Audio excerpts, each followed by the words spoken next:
My fiancé couldn't stop worrying about the woman in his heart, so he ran away the night before our wedding.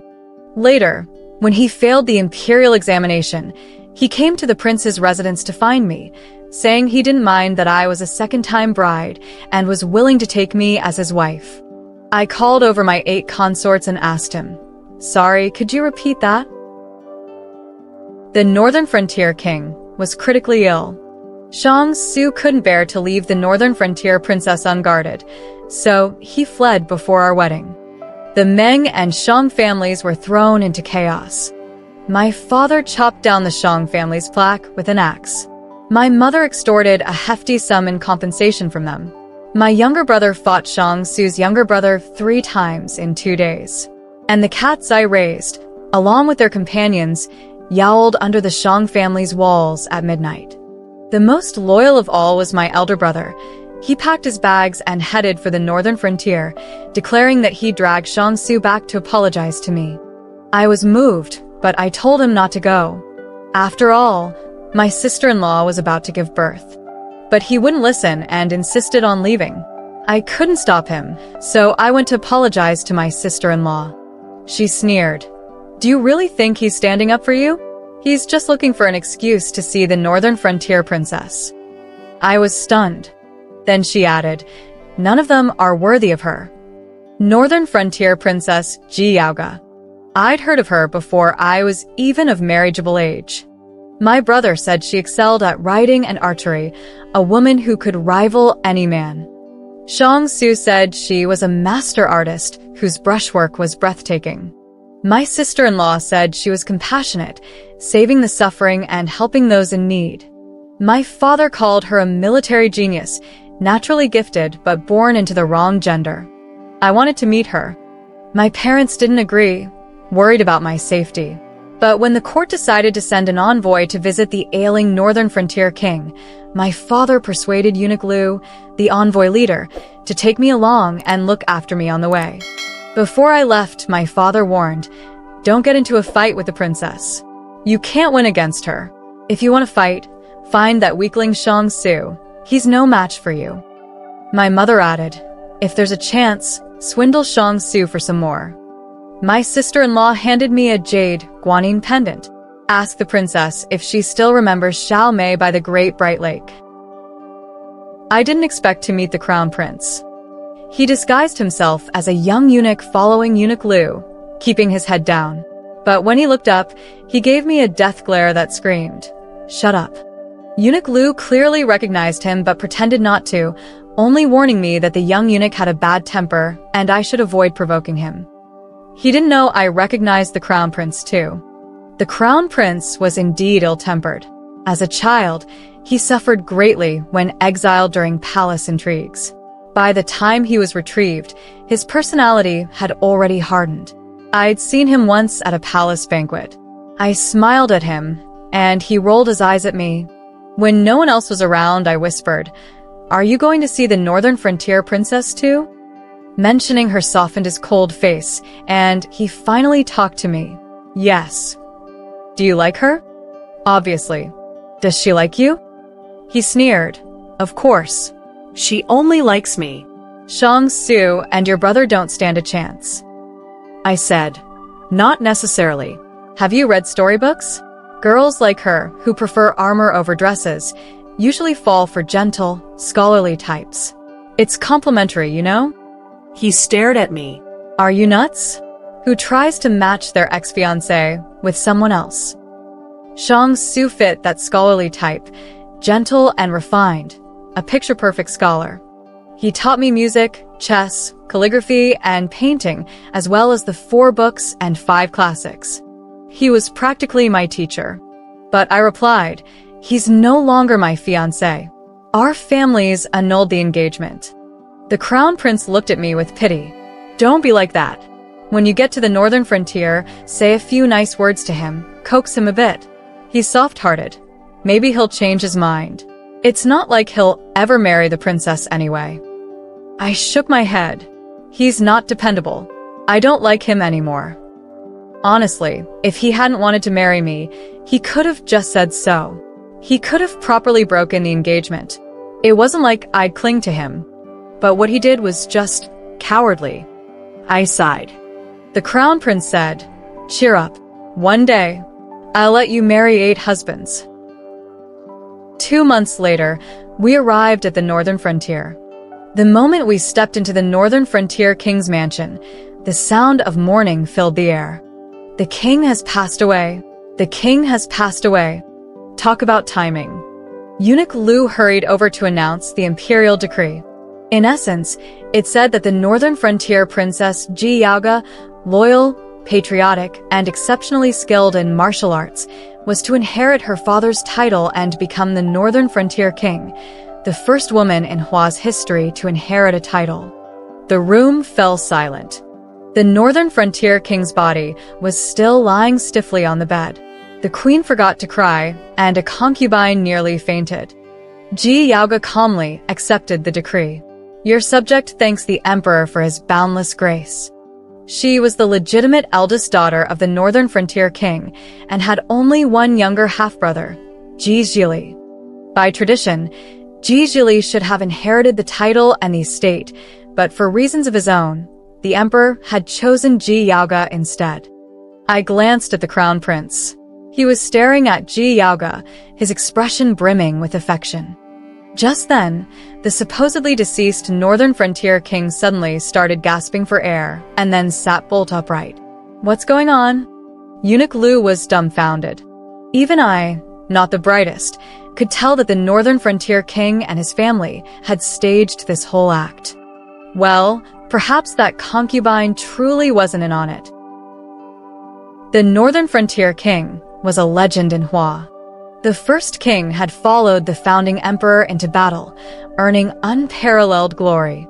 The emperor had initially wanted to reward him with the fertile and temperate Dali as his fiefdom. But instead, the king had chosen the northern frontier. At the time, the northern frontier was a barren land constantly embroiled in conflict with neighboring tribes. The king had vowed to expel the invaders and unify the central plains. Moved, the emperor had issued a decree. Every inch of land the northern frontier king reclaims shall belong to his fiefdom. Nobody had expected that over the next century, the successive kings would go on an unstoppable spree of expansion, driving out the Liao to the north, the western Xia to the west, and even conquering Korea to the east. Today, the northern frontier was nearly as vast as Hua itself.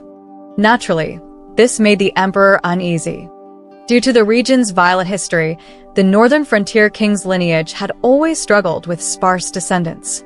The current king only had 2 children, a strong daughter and a weak son. So, the court had come up with a brilliant plan: let the legitimate daughter inherit the title, causing strife between her and her half-brother. This would lead to internal chaos, allowing the court to swoop in and seize control. But the court hadn't anticipated that the northern frontier king was already planning to pass the title to his daughter. To make it official, he even faked his death. The amount of scheming was too much for Eunuch Lu to process. He trembled.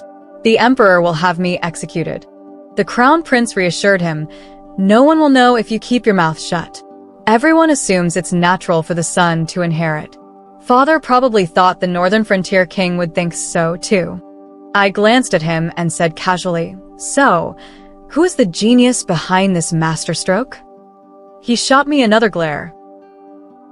The king of Beijiang, though alive, declared that the emperor's decree must not be defied. Thus, he hastily abdicated and became the elder prince of Beijiang, while Ji Yaoga was enthroned as the new ruler. The crown prince gifted her a collection of military strategies from the imperial library.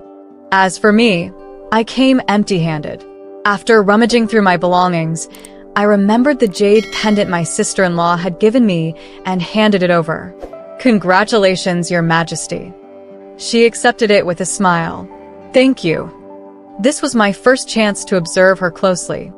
She appeared to be around 25 or 26 years old, with an oval face, honey-toned skin, and striking, elegant features. She wore a slim-fitting pale blue gown and had her long hair tied up with a single jade crown. No makeup adorned her face. She was stunning and radiant, unlike any woman I had met before. I asked, Your Majesty, do you remember a girl named Su Xiaomei by Daming Lake? The Crown Prince interjected. What nonsense. Ji Yaoge looked puzzled. She did not remember. My sister-in-law had told me that when Ji Yaoge was 13 or 14, she had been abducted by a cult. The cult had captured many girls, intending to use their blood for alchemy. Ji Yaoge had led troops to rescue them.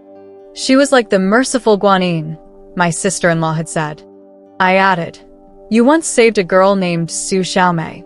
This jade pendant was entrusted to me to deliver to you on her behalf.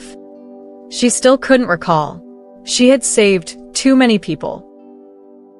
Later, I met with Shang Su and my brother. Both had been assigned by Ji Yaoge to teach at the Northern Academy, Shang Su as a scholar and my brother as a martial instructor. Efficient use of resources. They had returned for a funeral, only for it to turn into a celebration. Their beloved had ascended to royalty, and the palace was filled with joy.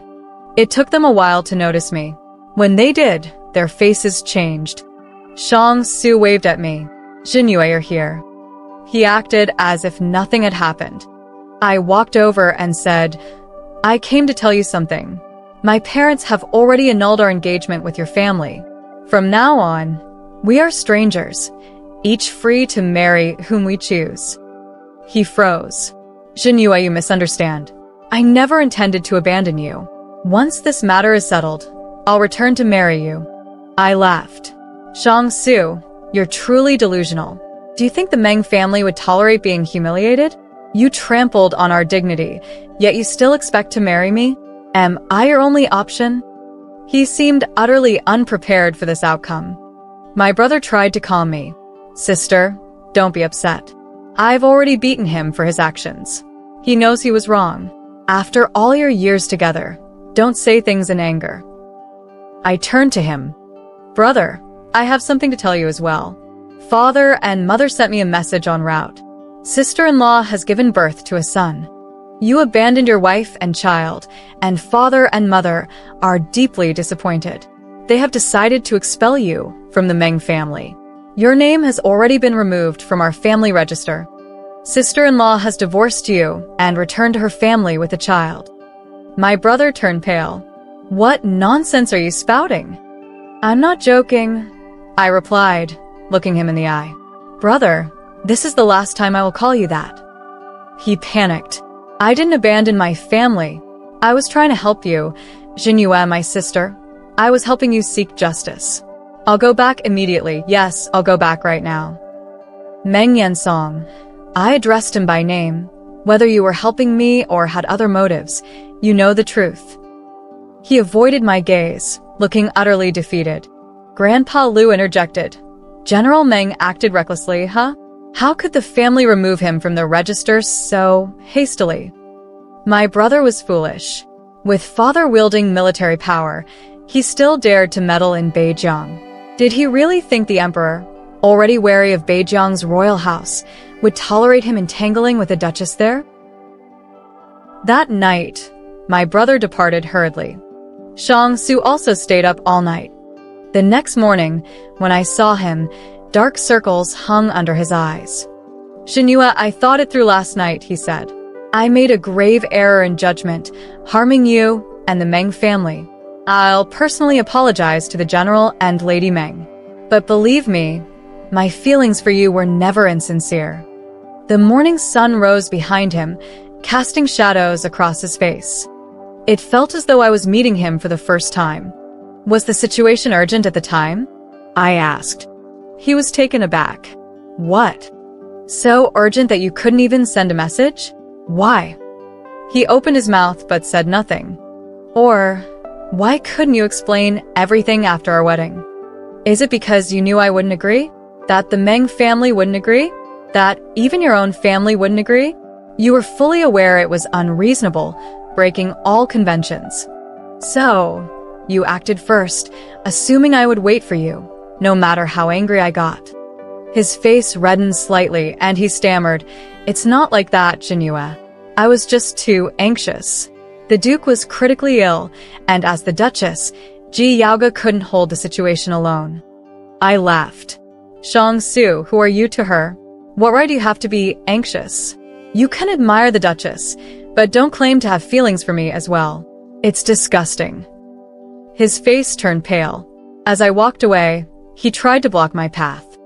Xinhua, you're too young to understand. To me, the Duchess is like the moon in the sky or a flower in the water. I admire her, but I never desired anything more. The one I want to marry is you. It has always been you. I sneered.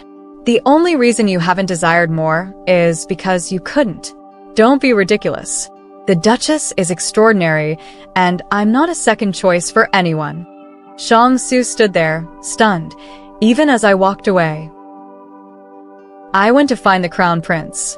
He was eavesdropping on a conversation and pulled me down beside him. Inside, the Duke's concubine, now the Dowager concubine, was ranting to the elder Duke. My lord, you're far too lenient. That's why they look down on us. They're clearly doing this on purpose. How can a mere woman inherit the title? It's an affront to heaven. They're deliberately humiliating you.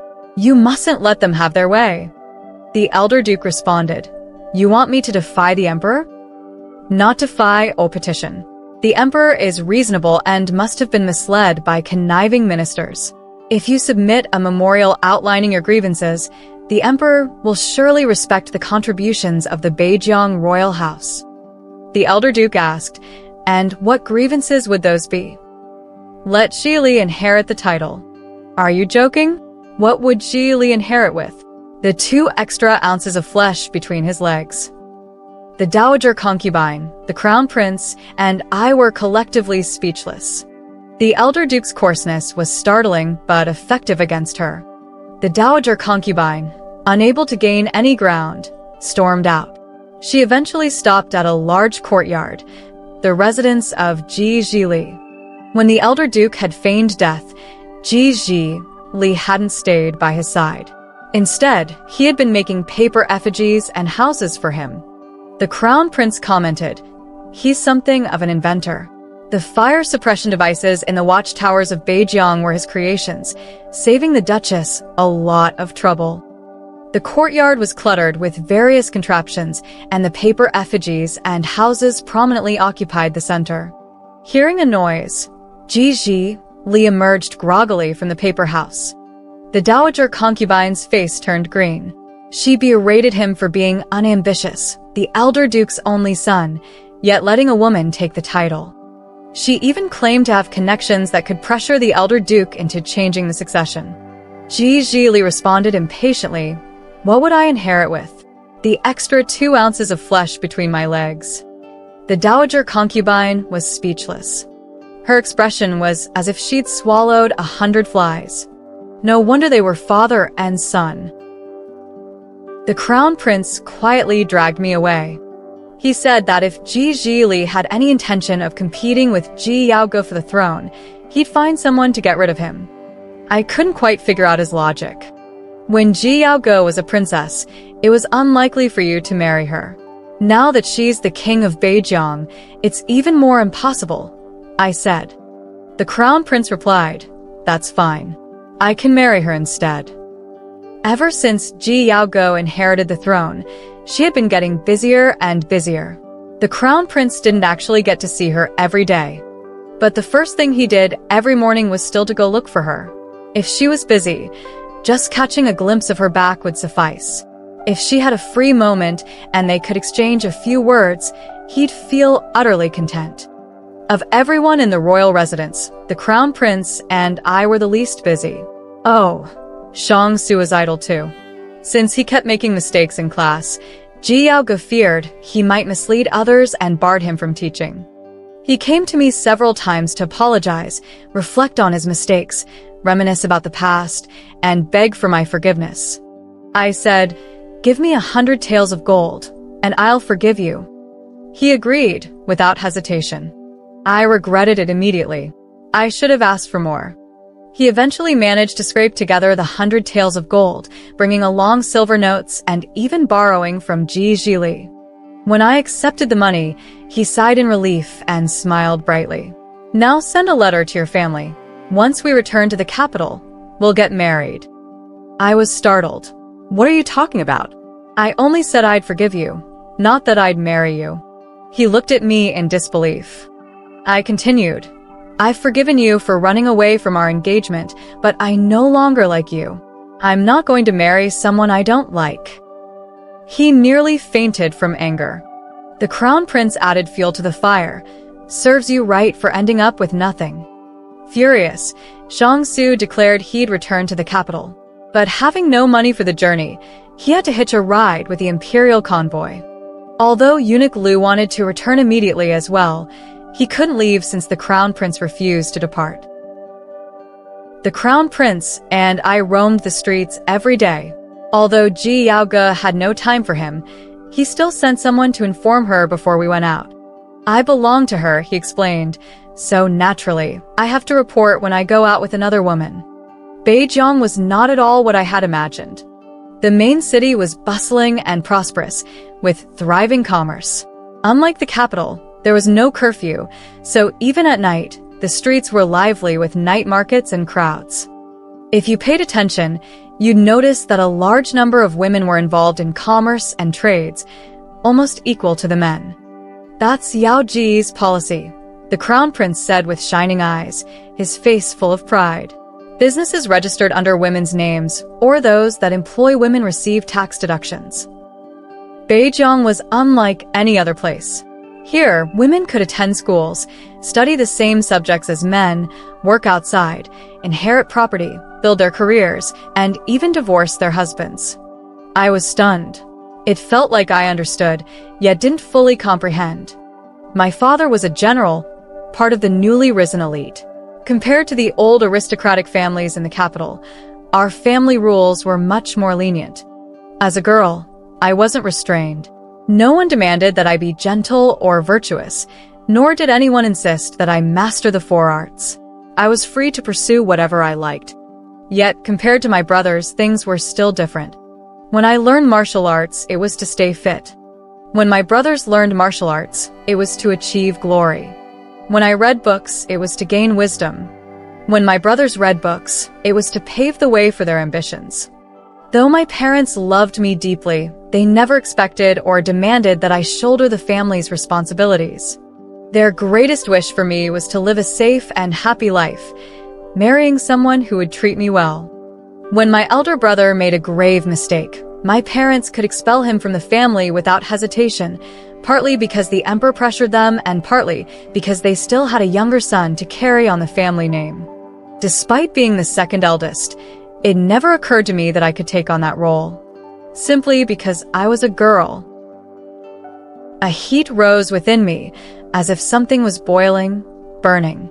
I went to Ji Yaoge and shyly expressed my desire to achieve something meaningful too.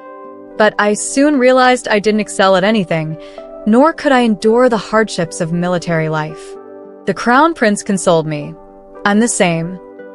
How could I compare myself to him? He would be emperor someday. In the end, Ji Yaoge assigned me to assist Ji Zhili. She said, some people aspire to be generals, while others are content to cheer for them. There's nothing wrong with that. It doesn't mean you're any less capable. Her words moved me to tears. She had seen through me. I truly lacked ambition and only wanted a simple, happy life. She and I were completely different, but we were both fine just the way we were. Ji Zhili, however, did not share her sentiment. He disliked anyone stepping into his domain or touching his belongings. His garden was entirely void of servants. In his eyes, I was an outsider, an intruder. But under his sister's absolute authority, he had no choice but to tolerate me. You're not allowed to touch anything. Just sit here and write down your thoughts, he said, placing a table in a secluded corner and supplying me with paper and pen, effectively dismissing me. I wrote, when water boils, the steam can lift the lid. If a boiling pot were attached to a carriage, could it move without horses? The court uses gunpowder to blast through mountains. It's powerful but imprecise. What if we made gunpowder into small pellets and fired them like arrows? Wouldn't that be more effective in battle? Lightning lights up the sky. If we could harness it, would we no longer need candles? I kept writing, filling page after page. Since childhood, I'd always had countless wild ideas. Whenever I shared them with my parents, they'd laugh it off as a child's nonsense. As I grew older, I had even more ideas but stopped voicing them, fearing ridicule. Only occasionally would I tell Shang-Su. He wouldn't laugh at me, but would suspect I'd hit my head. After hours of writing, my hand ached. Ji Li finally came to glance at my work amidst his busyness. His eyes went wide. Gripping my hand, he exclaimed, "Are you my long-lost sister from another mother?" I didn't stay long in Beijing. The emperor had fallen ill and summoned the crown prince back to the capital. His illness was likely due to Ji Yaoji's campaign against the Huiha. Based on past experience, she could conquer small countries like theirs in under a year. With Beijing's territory expanding bit by bit while Hua's remained a speck on the map from its founding days, how could the emperor not fall ill? Ji Li was reluctant to let me go, repeatedly urging me to write to him regularly. Shang-Su accompanied us back to the capital. I had eunuch Lu calculate his travel expenses and managed to squeeze another sum out of him. Before reaching the capital, the crown prince approached me. He said, "Father will probably start looking for a crown princess soon." I eyed him warily. "Sure enough," he said, "why don't you be my crown princess?" I sneered. "What's in it for me?" "In the future, you'll get a fief of your own, become a princess, and have the freedom to keep 8 consorts." "Deal." I couldn't suppress the grin spreading across my face. He smiled too, as if everything was going exactly as he'd planned. I asked, "Does the king of Beijing know about this?" "Of course. We discussed it together." Finally, I gave him a well-deserved eye roll. Watching his smug expression, I suddenly felt a little envious of Ji Yaoge. I understand her, and she understands me. That's what they'd say about each other, wouldn't they? As expected, the palace soon began selecting a consort for the crown prince. I, along with other eligible young ladies in the capital, was invited by the empress to attend a flower viewing banquet. As soon as the banquet ended, an imperial decree was issued to the general's residence, granting me the marriage. My parents were stunned. They thought I was just there to make up the numbers. How did you get chosen?" Feigning a serious tone, I said, "Perhaps during the trip to Beijing, the crown prince developed feelings for me over time." My younger brother chimed in, "I heard the women in the palace are all terrifying." My mother sighed. "We shouldn't have broken off the engagement with the Shang family so early." No one in my family wanted me to marry into the Eastern Palace. Even my elder brother, who had shamelessly taken refuge with the Su family, wrote to me, saying the crown prince was not a suitable match. Shang-Su hurriedly came to see me, insisting we go to the palace together to meet the emperor. We'll say we're deeply in love, and the engagement was only broken out of a moment's anger. Let's plead for His Majesty's approval. "I'm willing," I said. "What?" He thought he had misheard. I looked at him coldly and spoke slowly. "I'm willing to marry the crown prince and become his crown princess." He was dumbfounded. After a long pause, he said in disbelief, "You know perfectly well that he—" I couldn't help but laugh. "Weren't you the same back then? At least the crown prince won't run away from our marriage." His face turned deathly pale. "Shang-Su," I said, stifling my laughter, "don't appear before me again. And please, stay out of my affairs." His expression became dazed and panicked. Since returning to the capital, he had apologized repeatedly to my family. My parents treated him with courtesy, which led him to believe he still had a chance. "I never truly wanted to abandon you. I just lost focus for a brief moment. Is that so unforgivable?" He couldn't accept it, his eyes red and full of grievance, as if I had wronged him. But in truth, I never wronged him. It was he who wronged me. My tone was indifferent. Yes, it is unforgivable. After marrying the crown prince, I moved into the Eastern Palace. By day, we were a loving couple. By night, we slept in separate beds. He told me about his past, how he had been lost among commoners, sold to Beijing, and rescued by Ji Yaoge. She taught me to read and write, to fight and strategize, and she raised me into who I am today.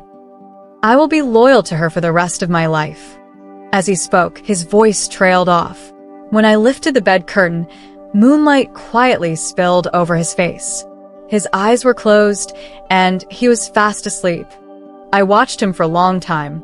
Eventually, I grew tired, let the curtain fall, and stared at the canopy above, thinking, one day, I'll raise 8 consorts who will be loyal to me for 8 lifetimes. Life went on at a slow pace. As crown princess, I had wealth, power, and a steady stream of people currying favor with me. Taking inspiration from Ji Yaoge, I founded a school under the banner of the Eastern Palace. It was open to both men and women, and upon graduation, women could apply for jobs in the Eastern Palace, just like men.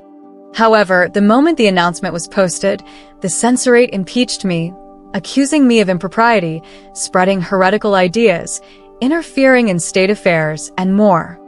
The school never opened. Instead, I was summoned by the Empress for a scolding that lasted half a day. Even the crown prince was implicated and reprimanded by the emperor. But he didn't blame me. Instead, he encouraged me. Whatever ideas you have, go ahead and act on them. If something goes wrong, I'll take responsibility. Let those old codgers get a taste of new ideas. Who knows, maybe it'll soften the blow later and spare them from getting so shocked they keel over. With his backing, I rolled up my sleeves and got to work. Unfortunately, I didn't accomplish much. Compared to ordinary women, my power was immense. But compared to men, I couldn't even openly discuss state affairs. Even the policies Ji Yaoge implemented in Beijing were impossible to replicate in the capital, not even with the crown prince's support. We all waited patiently. Finally, in the 36th year of Chengwen's reign, the emperor passed away, and the crown prince, Jiang Xian, ascended to the throne, adopting the era named Chengwu. Between the 2nd and 8th years of Chengwu's reign, the king of Beijing, Ji Yaoge, defeated both the Khitan Khanate and Tibet. With that, China was unified. But it was a unity with a caveat. Beijing, once a part of China, had grown to 3 times its size. On the map, China resembled a chick, surrounded on all sides by Beijing, a mighty eagle. Everyone was convinced the king of Beijing would rebel and declare herself emperor. But she did nothing. The court was in turmoil. Ministers argued daily, some advocating preemptive strikes, others suggesting reclaiming the fiefdom outright, and still others proposing summoning the king of Beijing to the capital and killing her. There was even a suggestion to form a marital alliance. What started as an offhand comment was immediately embraced by Jiang Xian. Not only did Jiang Xian agree, but Beijing also agreed. A win-win situation, or so it seemed. The ministers were overjoyed, proclaiming that women, no matter how talented or capable, could never escape the clutches of love. But on the wedding day, they realized the so-called alliance wasn't Jiang Xian marrying Ji Yaoge. It was Jiang Xian offering the entirety of China as a dowry, marrying himself to Ji Yaoge. It was never the king of Beijing, Ji Yaoge, who was bound by love. It was their emperor. In fact, Jiang Xian and I had already signed divorce papers long ago. We became the first emperor and empress in history to dissolve their marriage. When I arrived in Dali with my family, news also came from the capital. Ji Yaoge and Jiang Xian had jointly declared themselves emperors. My father shook his head repeatedly. The world is going downhill, downhill. He was old now. When he retired, he handed over his military power. Though he didn't approve of women claiming the throne, he didn't stop my younger brother from joining the Beijing army. He assumed I had come to Dali to relax, to escape from a failed marriage. What he didn't expect was that I led them straight into the Dali royal palace. When a group of people respectfully addressed me as Your Highness, his eyes almost popped out. The world is going downhill, downhill. 2 months later, the 8 consorts Jiang Xian had selected for me from all over the country arrived in Dali. My father sighed again. The world is going downhill, downhill. My mother, who had been worried about my future happiness, now said nothing at all. Another month passed, and my elder brother came to Dolly, crying. My sister-in-law had remarried, taking their son, who had also changed his surname. My brother no longer had any reason to stay with the Sue family. He sobbed endlessly, shouting his ex-wife's name toward the north. No one pitied him. The fact that I let him eat under my roof was already a concession for the sake of my parents. I, on the other hand, was very happy. I liked this simple, carefree life, and my mind was brimming with new ideas. I wrote to Ji Li frequently, sending long letters each time.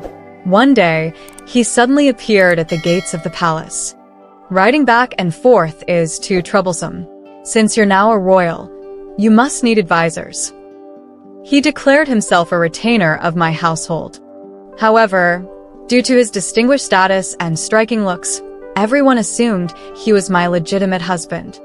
My father said, "The world is going downhill, downhill," and was promptly dragged away by my mother, who yanked him by the ear.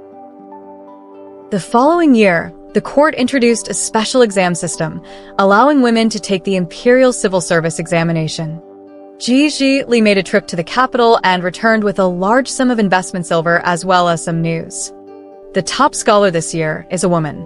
Also, Shang Su failed the exam. I paused, surprised. I hadn't heard that name in a long time. "Oh," I said, not giving it much thought. Unexpectedly, Shang Su came looking for me not long after. It had been over a decade since we last saw each other. Shang Su was no longer the refined and poised gentleman I remembered. He had gained weight, aged, and looked haggard. Wearing a robe that was neither new nor old, he was almost unrecognizable. "Zhenyu," he addressed me with the same familiar tone as before, his eyes brimming with amazement. "You haven't changed a bit." His gaze lingered on me for a long time, eventually settling on the gold hairpin with Eastern pearls I had casually placed in my hair. I sipped my tea, ignoring his words. He continued, "Zhenyu, I know you've divorced the emperor. I don't mind that you've been married before. Don't feel inferior. Pick an auspicious date, and I'll marry you right away." I couldn't help but laugh. Before I could reply, my 8 consorts filed into the room in perfect order and knelt together. "Your Highness, the court has just passed a law permitting only one husband per wife. We can no longer stay by your Highness's side. We wish your Highness and the Cloud Princess consort marital bliss and a long, happy life together. We will remain chaste and pray for your Highness and the princess every day." Each of these consorts was young and handsome, making Shang Su look like their father, disheveled and defeated. I turned to Shang Su. "What were you just saying?" His face flushed bright red. He stammered but couldn't get a word out. I ordered the servants to escort him out. Halfway through, my brother appeared and got into a fight with Shang Su. "It's all your fault my family fell apart. If you hadn't broken off your engagement back then, I wouldn't have gone to Beijing." Shang Su retorted, "How is that my fault? You were the one who was fickle and unfaithful. Your wife was about to give birth, and you ran off to find another woman." The servants tried to hold them back, but failed. Someone hurried to report to me. I glanced at the scene from a distance and gave a cool instruction. "Keep an eye on them. Just make sure no one dies." As I turned away, I saw Ji Li standing nearby with a look of amusement. I immediately understood. "You tipped off my brother, didn't you?" He admitted it readily and added, "When I went to the capital, my sister asked me when I was getting married. She said I was getting old and should settle down." I shot him a glance. He leaned closer to me and whispered, "I may not know martial arts, but I'm strong. I can match all 8 of them." My face turned red. He leaned even closer and whispered even softer, "I also know more tricks.